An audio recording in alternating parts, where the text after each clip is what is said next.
Hello guys! Araw ng Martes ngayon. Ito, hinuhugasan ko yung lulutuin kong ulam. Ano pala to, yung buto-buto ng baboy mga idol. Binabad ko muna siya kanina kasi may ginawa ako. Tas ngayon, hugasan ko na siya mga idol. Hugasan ko siya ng maayos para malinis siya at hindi malang sa paglutuin mga idol. Hugasan ko siya ng 2 beses para malinis mga lods. Hinugasan ko dyan ulit mga idol at pagkatapos ko hugasan, kukuha ako ng bawang sibuyas para hiwain ko at isasalang ko na rin yung kawali para uminit at maglalagay ako ng kaunting mantika at saka ko igigisa yung bawang sibuyas. Pagkatapos iluluto ko na yung buto-buto ng baboy mga idol. Ayan o. Pinili ko pala to dito sa kanto malapit sa amin mga idol.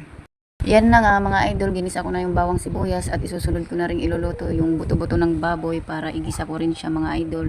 Halo-haloin ko muna saglit para tumalab yung lasa ng bawang sibuyas sa may buto-buto ng baboy. Kaya halo-haloin ko muna dyan mga lods. At pagkatapos kong haluin dyan, itatakpan ko muna at papakuluan ko siya mga idol para hindi siya malangsa. Kasi minsan pag nagluluto ka na hindi mo inahalo at tinatakpan, pinapakuluan, medyo malangsa yung iba. Ganun. Pero masarap to mga lods. At yun na nga mga idol, dahil kumukulo na, buksan ko muna yung takip at saka ko na haluin ng haluin. Ayan. Halo ko muna ng halo dyan mga idol. Pagkatapos ilagay ko na yung dato puti, yung tuyo. Ayan, busan ko ng tuyo mga lods. At pagkatapos ko lagyan ng tuyo, lagyan ko rin ng dato puti na suka.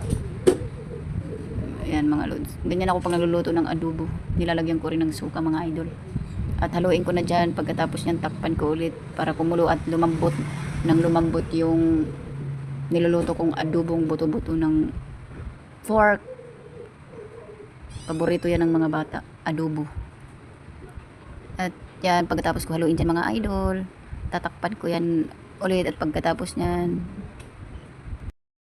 tinakpan ko na yung ito, bubuksan ko ulit mga lods dahil kumukulo na. Ilalagay ko na yung pampalasa dyan, magic sarap mga idol, dahil kumukulo na. Dinagdagan ko pala yan ng kaunting tubig para kumulo siya at lumambot. Pagkatapos niyan, pag kunti na lang yung tubig yan mga idol dahil medyo tuyo yung pagkaluto ko dyan na adobong baboy. Mga ilang minuto na lang luto na yan mga idol. Masarap na to mga idol. Pwede na tayong kumain. Invite ko kayong lahat. Ito na, luto na yung niluto kong adobong buto-buto ng baboy mga idol. Tara, kain po tayo mga lods. Thank you for watching sa aking mga videos. Thank you all.